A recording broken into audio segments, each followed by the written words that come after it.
Rome, the beautiful city of history, and it is full of monuments.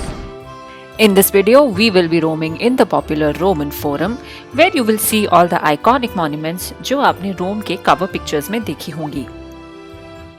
So right now I'm standing in the premise of Colosseum, and here we can see three major monuments of this city. The first one is right behind me. It's called Arc of Constantine, and this entire marvelous piece is made of marbles. Arch of Constantine का figure Paris के Arc de Triomphe से मिलता जुलता ही है और basically ये arches were made to show the victory of one ruler over the city. इन आर्चेस के ऊपर किए हुए आर्ट उस वक्त के रूलर्स के आर्ट स्टाइल और थॉट्स को दर्शाता है. Towards my left, you can see the main monument, the iconic Colosseum. If you want to see the complete experience of Colosseum, go check my video on the Colosseum. Link is here at the top and also in the below description. Here on my right, you can see the temple of Venus and Roma, or this is called Temple of Love. इस पूरी जगह को Roman forum कहा जाता है, जिसमें बहुत सारे मेजर हिस्टोरिकल मॉन्यूमेंट्स हैं, जैसे कि temple of Venus, temple of Saturn और कई ऐसी जगह जहां से रोमन एरा में कई इंपॉर्टेंट डिसीजंस लिए जाते थे.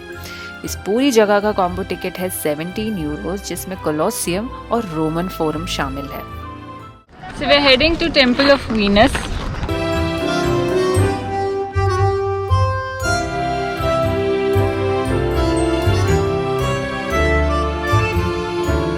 So मैं हूँ अभी टेम्पल ऑफ वीनस के प्रेमाइस में, और I think by far Colosseum का जो बेस्ट व्यू आता है वो इसी स्पॉट से आता है.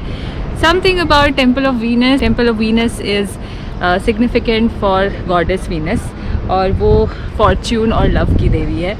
और ये मंदिर एंशिएंट रोमन्स का सबसे ग्रैंड मंदिर हुआ करता था. लेटर ऑन इसको चर्च में कन्वर्ट कर दिया गया, एंड इसी के जस्ट पीछे चर्च है. इस जगह ने बहुत सारे वॉर्स और भूकंप के झटके झेले हैं, इसलिए अब यहाँ पे सिर्फ रूइंस ही हैं. यहाँ पर गॉडेस वीनस और गॉडेस रोमा की मूर्तियों को बैक टू बैक लगाया गया था, इसलिए ऐसा एग्जैक्ट सेम स्ट्रक्चर इस दीवार के पीछे भी है.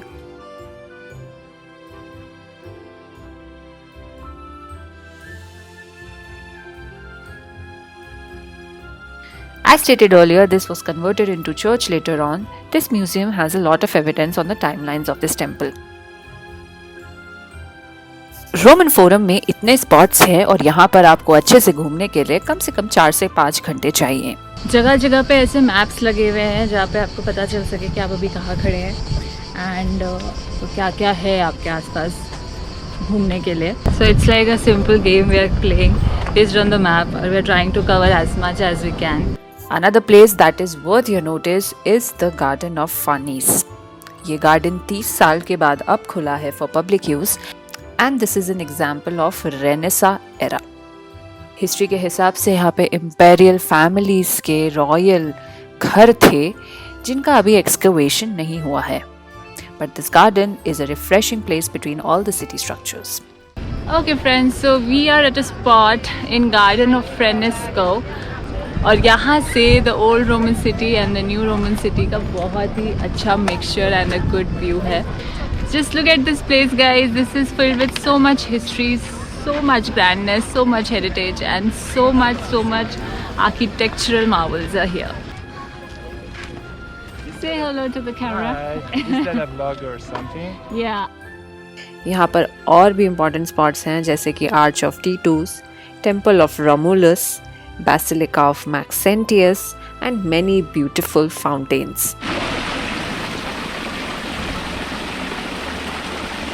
Also this place hosts a lot of shows, daily shows, और अगर आपको इस जगहों की हिस्ट्री के बारे में जानना है तो do check out online about these daily shows.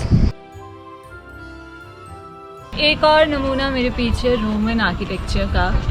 well, अब जस्ट इसके ruins ही रह गए हैं.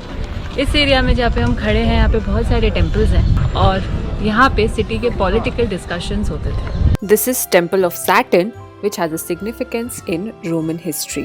Roman history is so huge that you need to be a scholar to understand the stories of this place. If you are a history lover, then Roman Forum is a paradise for you.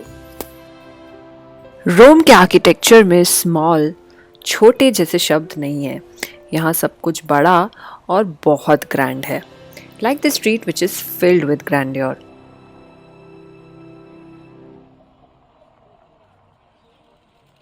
I'm so amazed by the grandness of the monument behind me. This is called national monument. ये जगह war में शहीद हुए जवानों की याद का एक प्रतीक है। इसकी छत पर रथ लगे हुए हैं और नीचे फाउंटेन्स। इसका ओवरऑल स्ट्रक्चर विशाल है और इसीलिए ये टूरिस्ट को अट्रैक्ट भी करता है।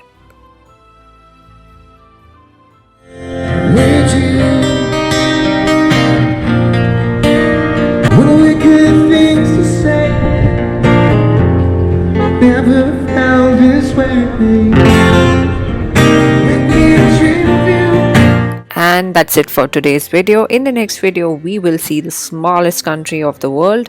Till then, video को like करें, share करें, comment करें और subscribe ज़रूर करें।